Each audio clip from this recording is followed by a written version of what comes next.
I majored in art in school, and I went to the San Francisco Art Institute. I ended up graduating from Berkeley in art, and there was always an urge to make art without it having a particular medium attached to it, and just a quest that was tied in with manifesting itself by making art.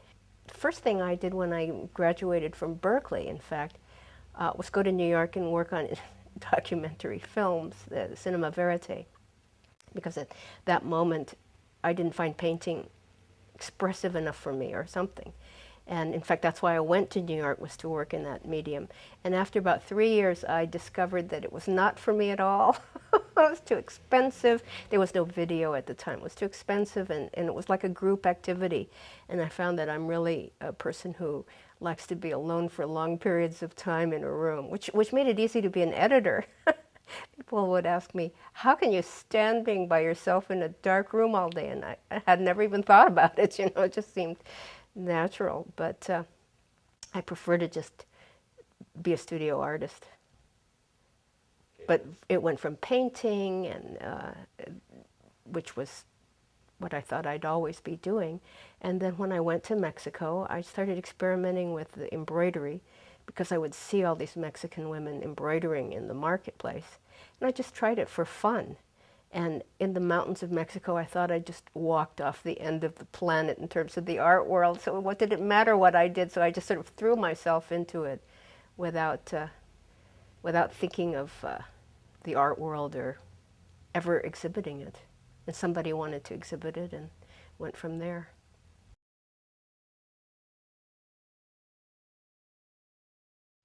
It has been an enormous influence on me, travel, because I have a studio in Mexico since 1985, and I go back and forth to California.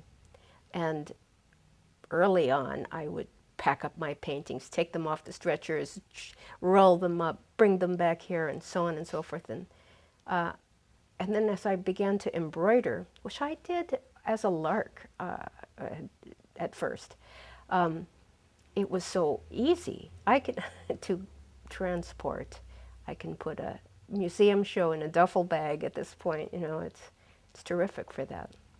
This most recent work I'm doing I'm dyeing the panels with very bold areas of color, and that only really happened because I spent recently several months in the San Francisco area, long enough to set up a kind of dye studio and experiment with that, which you can't do that sort of thing when you're traveling. Originally, when I started embroidering, I used embroidery floss, but very quickly, having long hair, it became obvious that my hair was like a piece of thread, and so I started using it, and it felt right for me to use something personal like that, and it belonged with the overall theme of time. When my early work was shown, people did not know it was hair. And I kind of thought I wanted them to know. I thought it was important that they know, because as I say, time seemed to be my biggest theme, or an emphasis of what's on my mind and in my meditations. The work is kind of like a meditation for me. And so for people to not realize it's hair that I'm using, it defeats the purpose, you could say, of using it. So I began to just, instead of carefully tuck in and hide traces of it being hair, I just began to be very cavalier about letting it all spring out from the surface. Friends or people that notice or find out that I need color have donated their hair for my work, and so I have brown and red and various colored hair, not my own, that I've used. It's interesting to try to make marks that you feel say something for you. This is what we do when we write, but we're using somebody else's marks that we learn, and so it was very interesting.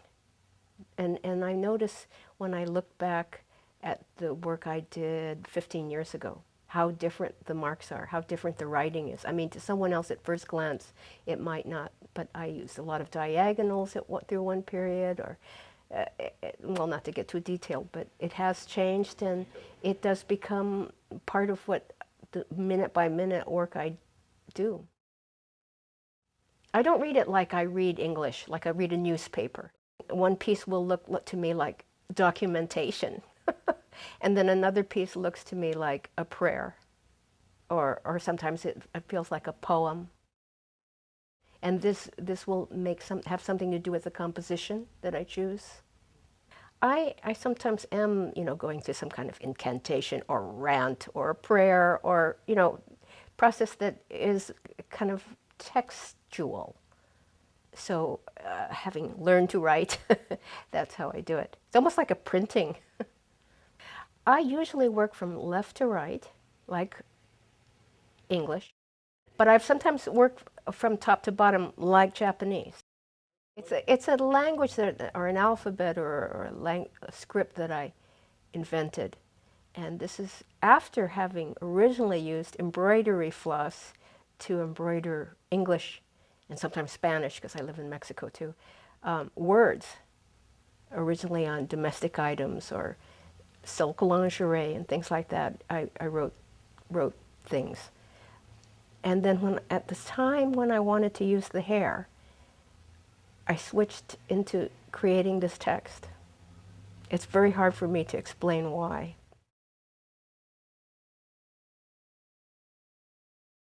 Fibonacci, as you may know, was the mathematician who brought the Arab numbers system to Europe, and the concept of zero and all that from India through Arab countries, where he learned it, and then to Europe. But he also noticed the sequence of numbers that then you can find the sequence in the galaxies, or how an artichoke leaves spiral around the stem, and so on and so on. And the golden mean was extrapolated from the Fibonacci series. And I use them as lines in drawing. For example, if you have a chance to see one of the mandalas, of the Fibonacci mandalas, you'll see that they are drawn in that way. Or lines on the scroll series I did are all that way. And in fact, one of my projects that I have not done yet is to do a long scroll and see how far I can go in the series. The numbers escalate very quickly.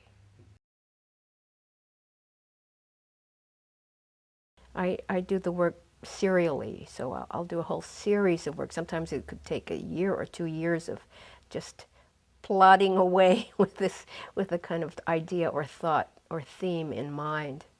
For example, I did a couple of years just working on what I call the friendship series, and I used different colored cloth, always looking for the complexion of friends. So I have different colored skin colors of silk that I would collect and work on and compose different mandalas or compositions on.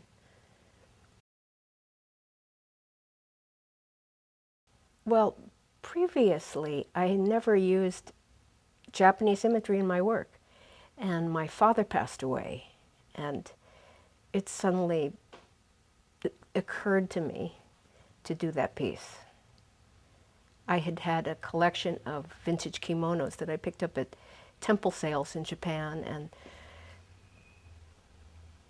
it just all came together to embroider on them and to do the hair interventions, and that each one hung together.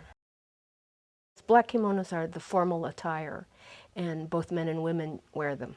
Yes, I had in mind that each kimono represented a life, and that's why I use different sizes in the installation. So they're short jackets all the way to long robes, but they're hung together.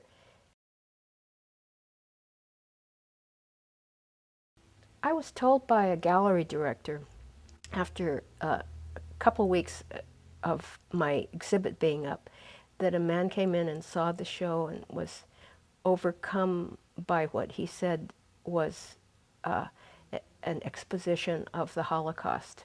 And to him, that's what it was. I was very moved by that. I can't say that's exactly what was on my mind when I made it, but I was impressed that that's what it was to him.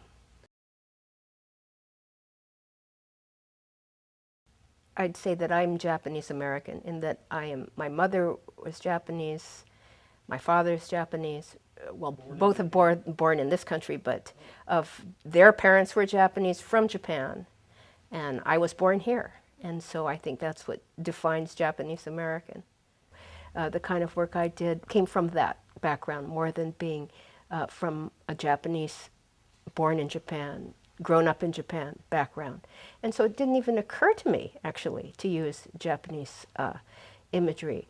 I think that there are things that seep through my work that have something to do with my heritage. Like I tend to work with a certain restraint, with a certain purpose, but not necessarily thinking of it as Japanese per se.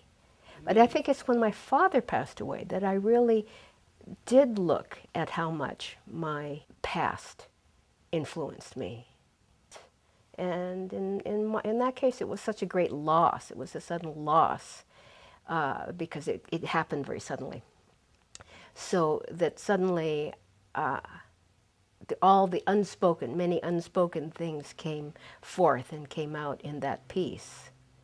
I think this is the wonderful thing about art, at least for the practitioner, that it gives you this way to express yourself in ways that may not verbally be enough, but can be very fulfilling.